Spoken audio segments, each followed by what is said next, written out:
우리는 앞에서 예수님께서 성전세를 내는 장면을 살펴봤습니다. 그리고 오늘 본문은 그 사건 바로 뒤에 일어난 예수님의 그 가르침의 내용입니다. 여러분 1절 말씀 같이 읽어볼까요? 1절 다 같이 시작. 그때의 제자들이 예수께 나와 이르되 천국에서는 누가 크니이까? 그때란 말은 성전세 내는 그 사건이 있었던 이후의 일이라는 것을 말씀하고 있죠.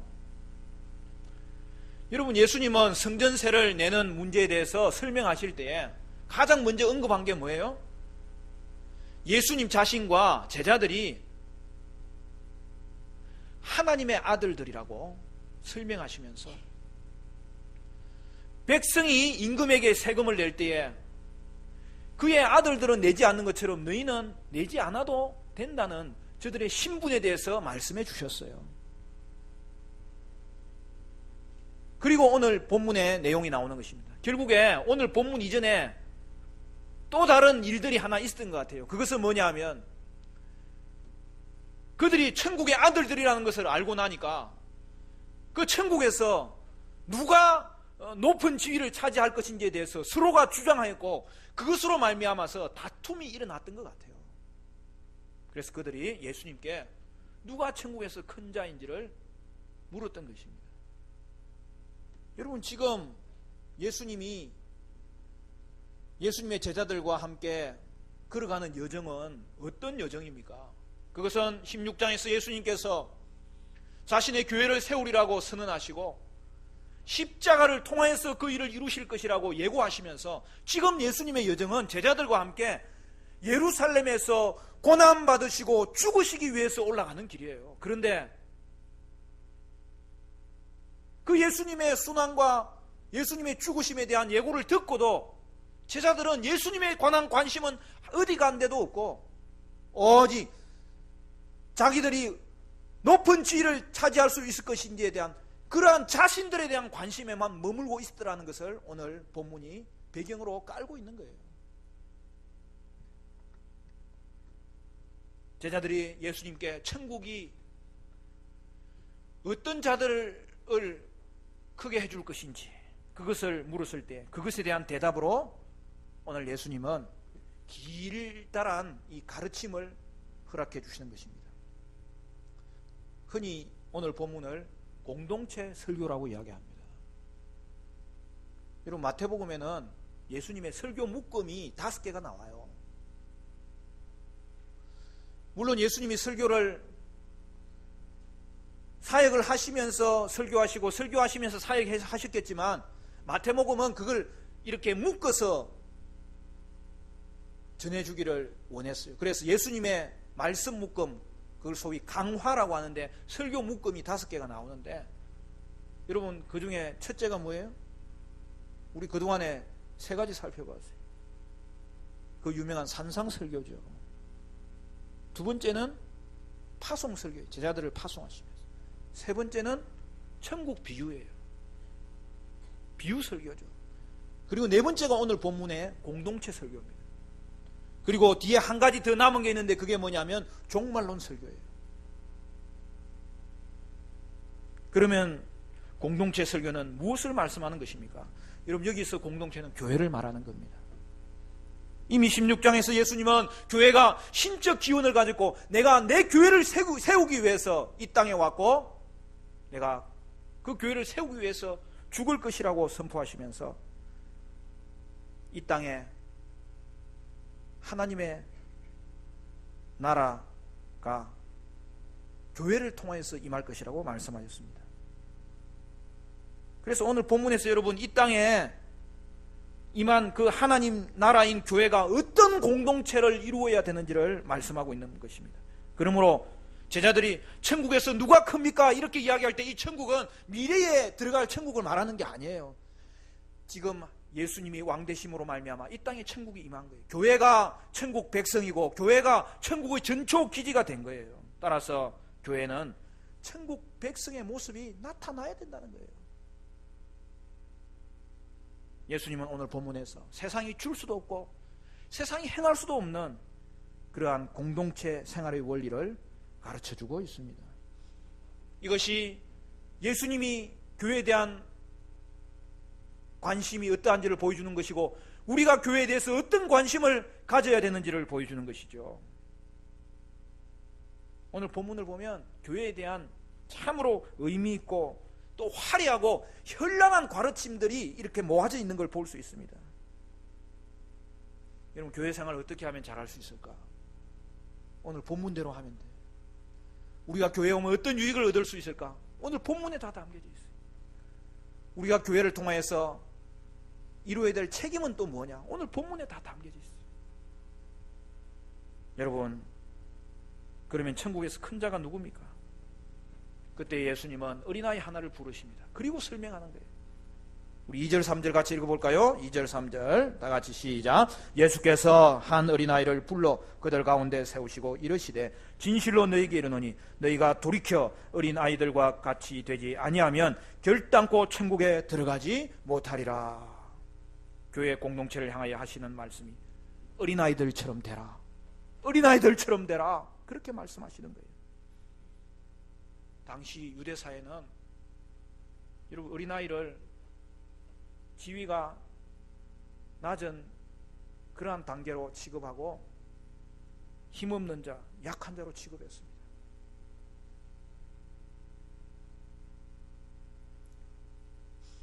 여러분 오늘날도 마찬가지잖아요.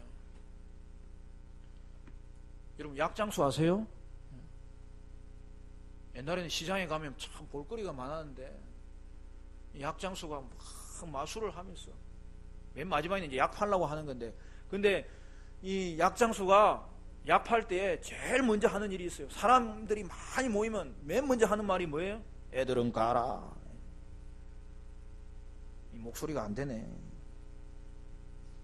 애들은 가라. 왜? 돈이 안 된다는 거예요. 근데 애들이 분위기를 잡아줘야 돈이 돼요. 여러분, 교회도 마찬가지예요. 오늘날 교회들이 어린이 사역을 좀 이렇게 소홀하게 생각하는 그런 경우를 많이 봅니다. 왜 그런 거예요? 돈이 안 되잖아요. 그 당시 유대 사회가 그런 사회였고 오늘날도 마찬가지예요. 당시 유대 사회는 애들은 어른들의 부속물로 생각했기 때문에 그들은 결코 높임의 대상이 아니었던 것이죠. 그런데 우리 예수님은 뭐라고 이야기합니까? 너희가 돌이켜, 너희가 변화되어야 된다는 거예요. 어떻게 변화되어야 되느냐? 어린아이들처럼 되지 아니하면 천국에 들어가지 못한다고 이야기하고 있습니다. 어린아이들처럼 되지 않으면 천국에서 큰 자가 되지 못한다고 말씀하고 있습니다.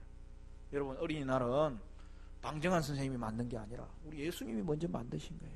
예수님은 어린아이를 부르시고 그들을 영접하시고 그들을 귀하게 여기시고 그들을 세워주신 거예요. 여러분, 이것은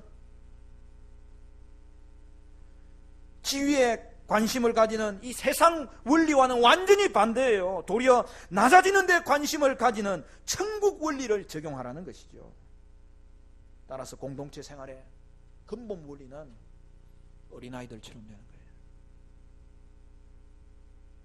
사랑하는 성도 여러분, 여러분은 돌이켜서 어린아이들처럼 되심으로 말미암아 천국에서 큰 자가 되시고 하나님의 교회를 공동체가 이루어지는 참된 교회로 이끌어 가시는 은혜가 있게 되시기를 간절히 축원합니다.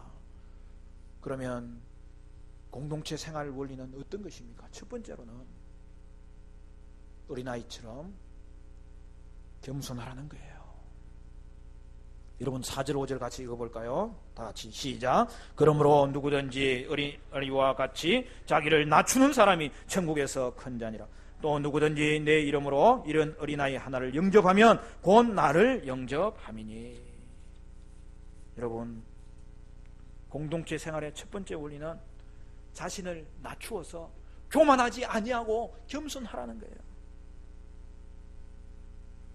누가 교회에서 큰 자라고 말하는 거예요? 그것은 어린아이들처럼 낮추는 자가 큰 자라고 말하는 거예요. 여러분, 공동체의 기초는 겸손입니다. 공동체를 해하는 가장 큰 해악이 있다면 교만한 거예요. 우리가 교회 생활하면서 공동체적인 관계를 가질 때에 두 가지 가능성에 의해서 긴장감을 가질 수 있어요. 첫째는 뭐냐면 우리가 교회에 도움이 될 수도 있고, 반대로 뭐냐면 우리가 교회에 해가 될 수도 있다는 것이죠.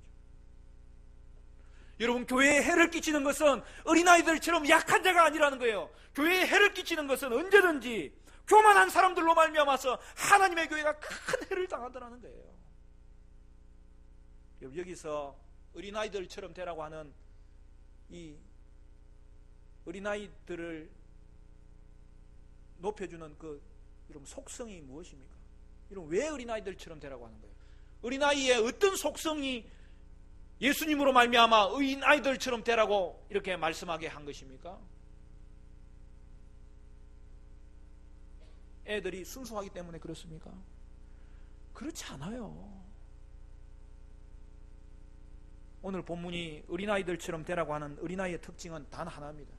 어린아이들의 의존성입니다. 애들은 약해요. 그래서 어떻게 합니까? 부모를 의지합니다. 부모 없이는 못 산다고 부모를 찾는 거예요.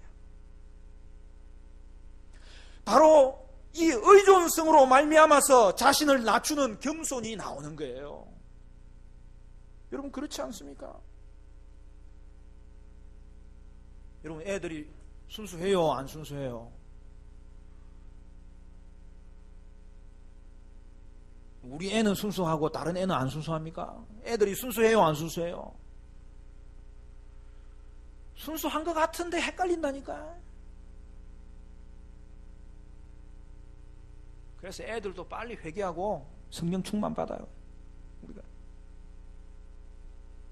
애들이 조금만 크면, 지각이 분변되면 그때부터 하는 말이 있어요. 최고 많이 사용하는 말이 뭐냐면 안 해! 그런다니까요. 아니! 야, 밥 먹자! 그러면 안 해! 세수해야지! 안 해! 이제 자라! 안 해! 아무것도 안 할 거야? 그래! 얼마나 죄인인지 몰라. 빨리. 그래서 저도 우리 아이들 키울 때 회개하고 구원받을지어다 내가 맨날 축복하고 기도했어요.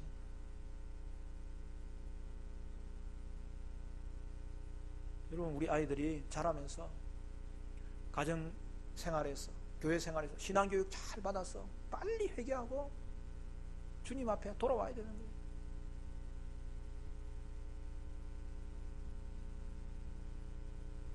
그래서 우리는 아이들을 다잡아야 되고, 특별히 말씀으로 가르쳐야 돼요. 말씀으로 가르치는 길 외에는 그 안에 심겨질, 남아있을 그러한 진리가 없는 거예요. 단 하나, 어린아이들은 자신이 부모 없이는 아무것도 할 수 없는 존재라는 것을 아는 거예요. 그래서 배고프면 웁니다. 엄마를 찾습니다. 아빠를 찾습니다.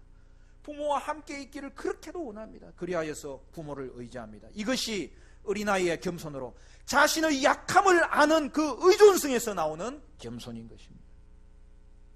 여러분의 겸손은 어떻습니까? 보통 사회에서는 겸손한 자를, 자신은 가졌으나 가지지 않은 자를 볼 때에 측은히 여기고 그들을 도와주는 걸 겸손이라고 얘기해요. 그런데 그렇지 않아요. 그렇게 되면 자기 속에 자랑이 생기고 교만이 생기고 다른 사람을 언젠가는 또 정죄할 때가 오는 거예요. 여러분, 겸손은 뭐냐? 약한 자를 볼 때마다 주님, 나도 약한 자예요. 죄인들을 볼 때마다 주님, 나도 죄인이에요. 같은 죄인으로서 그 마음을 헤아리기 때문에 같은 마음으로 그를 돕고 그를 불쌍히 여기고 그를 채워주는 거예요. 그게 겸손이죠. 그래서 여러분, 세상의 원리와 천국의 원리는 완전히 다릅니다. 그러나 세상의 원리는 이 땅에 열매를 거둘 수 없지만 하나님의 원리는 이 땅에 천국 열매를 거둘 수 있게 되는 것입니다. 사랑하는 성도 여러분, 겸손은 자신도 약함을 아는 거예요. 나도 죄인이라는 걸 아는 거예요. 같은 죄인으로서 도와주는 거예요.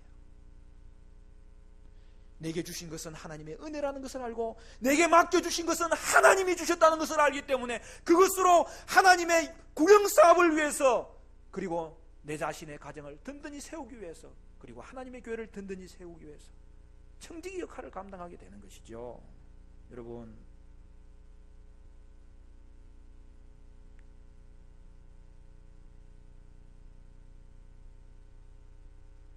결국 우리가 약함을 알기 때문에 도와줄 수 있고, 우리가 약함을 알기 때문에 정죄하지 않을 수 있고, 우리가 약함을 알기 때문에 결국에는 자랑하지 않을 수 있고, 약한 자를 볼 때마다 불쌍히 여기고, 또한 나를 돌아보면서 주님 나도 불쌍히 여겨 주옵소서. 그것이 겸손의 모습이라는 사실이죠. 여러분, 겸손은 내가 죄인인 걸 아는 거예요. 예수 없이는 나는 아무것도 아닌 존재라는 것을 아는 거예요. 이제까지 다 해봤잖아요. 내가 내 힘으로, 내 능력으로 선한 것을 행할 수 없다는 것을 이제는 아는 거예요. 내 능력으로 내가 이 땅 가운데 설 수 있는 존재가 아니라는 것을 아는 거예요. 그리하여 예수님만 붙잡는 거예요. 예수님을 의지하는 거예요. 그리하여서 예수 안에서 만족하고 예수님으로 즐거워하고 예수 한 분만으로 충분하다는 것을 고백하는 거예요. 여러분, 예수가 전부입니다. 여러분에게 이 겸손이 있기를 간절히 축원합니다. 여러분은 어린아이 같이 되심으로 말미암아서 예수님만 의지할 수 있기를 바라고, 오직 예수님으로 충분한 인생을 살아갈 수 있기를 간절히 축원합니다. 두 번째로, 공동체 생활의 원리는 소자를 실족해 하지 않는 거예요.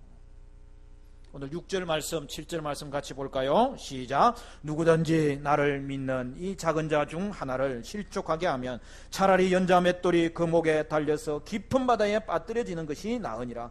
실족하게 하는 일들이 있음으로 말미암아 세상에 화가 있도다. 실족하게 하는 일이 없을 수는 없으나 실족하게 하는 그 사람에게는 화가 있도다. 여러분, 예수님은 어린아이들처럼 낮추라고 먼저 말씀하시고, 이제 오늘 본문에서 뭐라고 이야기했어요? 이제는 작은 자, 소자에 대해서 말씀하십니다. 그리고 공동체에서 작은 자 중 하나라도 실족해 하지 말라고 엄중하게 경고하십니다. 여러분, 마태복음에서는 사실은 제자들이 작은 자예요. 진정한 제자는 세상의 관점에서 볼 때에 권세를 부리는 큰 자가 아니라 어린아이들처럼 보잘것없는 자였는데 하나님의 부름을 받은 자. 그래서 제자들이 원래가 작은 자예요. 그렇기 때문에 성경은 제자들을 영접하는 자에게 복을 주실 것이고, 제자들도 다른 연약한 자를 영접하라고 말씀하고 있는 거예요. 그래서 여러분, 자신들이 작은 자인데 어떻게 제자들이 작은 자를 소홀하게 생각할 수 있고 그들을 실족할 수 있게 하겠습니까? 여러분, 교회 생활하면서 여러분도 넘어지지 않아야 되지만 다른 형제를 넘어지게 하는 일은 결단코 있어서는 되지 않습니다. 여러분, 형제를 실족하게 하는 일이 어떤 것일까요? 소극적인 의미에서는 무시하면 안 된다는 거예요. 또 적극적으로 돌봐주는 것을 중단하면 안 되는 거예요. 여러분, 도와주지 않는 것이 결국에는 형제를 실족하게 하는 거예요. 그런 결과를 맞이하기 때문에. 그리고 적극적으로는 여러분, 말 그대로 비방하면 안 되는 거죠. 죄에 빠지도록 유혹하면 안 되는 것이죠. 특별히 용서를 구해올 때에 그것을 거절하면 안 되는 거예요. 우리는 용서도 하고 용서하는 자에게 거절하는 것도 하지 않아야 되는 거예요. 여러분, 넘어진다는 말은 무슨 뜻이에요? 지나가는 길에 장애물을 놓는다는 것이죠. 어떤 사람은 장애물을 놓아도 눈이 있는데 그걸 보고 본인이 피해갈 수 있으니까 넘어지면 그 사람도 문제가 있다고 이야기를 하는데, 여러분, 결코 그렇지 않죠. 여러분, 사람 앞에 장애물을 두는 것은 얼마나 큰 잘못인지 몰라요. 왜냐하면 의도적으로 그렇게 하기 때문에. 하나님이 중심을 보십니다. 그런 자들을 하나님께서 형벌하시는데 너무나도 엄청난 형벌을 주신다는 거예요. 오늘 본문에 뭐라고 됐어요? 그런 자들은 연자 맷돌을 메고 바다에 던져지는 것이 낫다고 이야기를 하는 거예요. 여러분, 여기서 연자 맷돌은 어떤 맷돌입니까? 여러분, 맷돌 아시죠? 손으로 이렇게 돌리는 이 맷돌은 연자 맷돌이 아니에요. 연자 맷돌은 짐승이 맷돌을 돌리는 큰 맷돌을 이야기합니다. 그 맷돌에 목을 메고 던지면 살아날 자가 없다는 것을 이야기하는 건데, 여러분, 만일 한 사람이 깊은 바다에 빠져 죽는다면 육체만 죽는 것이지, 여러분, 영혼은 구원받을 수 있잖아요. 오늘 성경이 말하는 것은 너희의 영혼들이 죽게 되는 일, 다른 사람의 영혼들이 실족하게 하는 일들은 만들지 말아라. 하나님은 우리에게 실족하게 하는 그 일이 하나님의 심판당하는 일이라고 엄중하게 경고하는 거예요. 오늘 오후에 제가 또 그런 설교를 하겠지만, 여러분은 남들을 실족하게 하지 않아서도 않아야 되고, 또 그 일로 말미암아서 여러분 공동체를 어렵게 하는 일은 결코 일어나서는 되지 않아요. 그리고 마지막 세 번째로, 공동체 생활의 원리는 뭐냐? 자신을 실족해 하지 말아야 된다는 것이죠. 여러분, 예수님은 남을 실족해 하는 위험을 말씀하신 이후에 이제는 자신이 실족하는 위험에 대해서 경고하십니다. 우리 8절 9절 읽어볼까요? 오늘은 순서대로 말씀이 잘 이어지는데요, 마지막으로 하나 더 이야기하는 것은 8절 9절 다 같이 읽습니다. 시작. 만일 내 손이나 내 발이 너를 범죄하게 하거든 찍어내 버리라. 장애인이나 다리 저는 자로 영생에 들어가는 것이 두 손과 두 발을 가지고 영원한 불에 던져지는 것보다 나으니라. 만일 내 눈이 너를 범죄하게 하거든 빼어내 버리라. 한 눈으로 영생에 들어가는 것이 두 눈을 가지고 지옥불에 던지는 것보다 나으니라. 여러분은 다른 사람을 실족해 하지 않아야 되지만 여러분 자신도 또한 실족하면 안 됩니다. 아시겠죠? 그렇다면 어떻게 해야 됩니까? 자신을 실족하게 할 위험이 있으면 그 모든 죄의 유혹을 알았을 때에는 신속하게 단호하게 끊으라는 거예요. 여러분, 유혹이 어디에서 옵니까? 처음에는 환경을 통해서 오는데 나중에 죄의 유혹은 나로부터 오는 거예요. 왜? 죄의 자리에 머물기 때문에. 여러분, 이런 말이 있잖아요. 새가 내 머리 위로 지나가는 것은 막을 수 없지만 새가 내 머리 위에 둥지를 트는 것은 막을 수 있다는 것이죠. 사람들이 죄를 짓는 모습을 보면 실수로 짓는 것은 하나님이 부지 중에 죄를 지을 때는 구약에서도 여러분 도피성에 피하여서 그들이 생명을 유지할 수 있게 하셨는데, 그러나 보통 보면은 실수를 죄를 짓고 나중에는 의도적으로 죄를 짓더라는 거예요.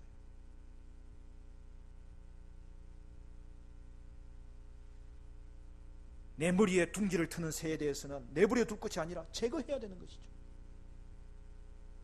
예수님은 신체의 일부가 범죄하면 그것을 포기하여 손과 발을 찍어내버리고 눈을 뽑아버리라고 말씀하세요. 여러분, 우리는 이제 어떻게 적용해야 됩니까? 그런데 이 말씀은 문자적으로 잘라내라고 하는 말은 아니에요. 여러분, 그렇다면 우리가 천국 가면은 이 성한 사람이 아무도 없을 건 아닙니까? 눈 뽑힌 사람, 팔 잘린 사람, 다리 잘린 사람, 귀 잘린 사람, 목 잘린 사람. 목이 잘리면 천국 못 가나? 여러분, 이것은 수사학적으로 과장법이라고 하는 거예요. 여러분, 애들이 말 안 들으면 답답해가지고 그냥 희한한 말이 나올 때가 있잖아요.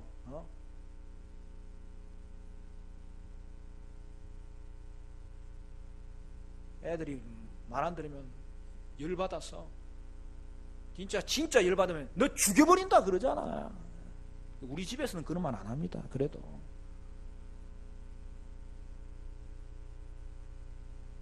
너 안 키운다, 그런 말은 우리 집에도 몇 번 했던 것 같아. 그런다고 쫓아냅니까? 그렇지 않잖아요. 사랑하는 성도 여러분, 자신을 죄짓게 하는 유혹을 깨달았을 때에 그것을 신속하게 단호하게 그 유혹과 그 환경을 끊으라는 거죠. 여러분, 이 말은 말 그대로 끊는 겁니다. 수족이 끊쳐져 나가는 그 심정으로 끊으라는 거예요. 단호하게 잘라내라는 거예요. 여러분, 인터넷을 통하여서 음란물을 접하는 것이 계속 유혹이 된다면 여러분, 그 회원 아이디부터 끊어야 되는 거죠. 방 안에 컴퓨터를 놔두었으면 그 선을 끊어버리고 바깥에 연결해야 되는 거죠. 여러분, 술을 마시면서 그것이 죄가 되고 그것으로 말미암아서 하나님을 섬기는데 방해가 되면 여러분, 술 친구를 끊어야 되는 거예요.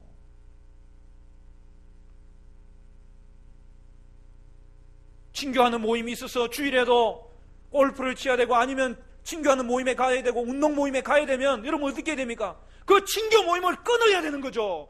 사랑하는 성도 여러분, 아무리 좋은 모임이라도 하나님 섬기는데 방해가 되고 죄 짓는데 그렇게 도움되는 일이라면 여러분, 수족을 자르는 심정으로, 눈을 빼는 심정으로 여러분 당장 끊으라는 것이죠. 여러분, 실제로 끊어야 되는 거예요. 사랑하는 성도 여러분, 오늘 저와 여러분들에게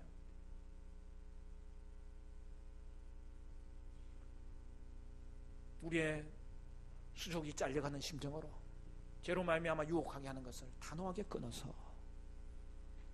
여러분이 실족하지 아니함으로 말미암아 하나님의 교회가 여러분을 인하여서 든든히 서고 여러분의 삶을 통하여서 선한 영향력을 받는 은혜가 있게 되시기를 간절히 축원합니다.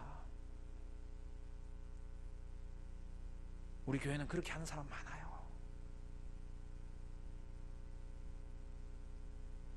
그리고 그 일을 위해서 애쓰는 사람들이 많아요.